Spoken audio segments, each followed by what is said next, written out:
Okay, మా వాళ్ళు మా గర్ల్స్ నాన్ స్టాప్గా పర్ఫామ్ చేస్తూనే ఉన్నారండి. నాకు వినిపిస్తుంది ఇక్కడ.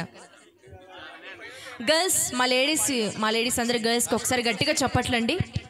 అండ్ అలాగే ఈరోజు మాకు ఇంత చక్కని అవకాశం ఇచ్చినటువంటి కమిటీ మెంబర్స్ అందరికీ, అండ్ అలాగే ముఖ్యంగా కళ్యాణ్ రెడ్డి గారికి మా ఢిల్లీ ఈవెంట్స్ తరపు నుంచి స్పెషల్లీ థ్యాంక్స్ తెలుపుకుంటున్నాం సార్.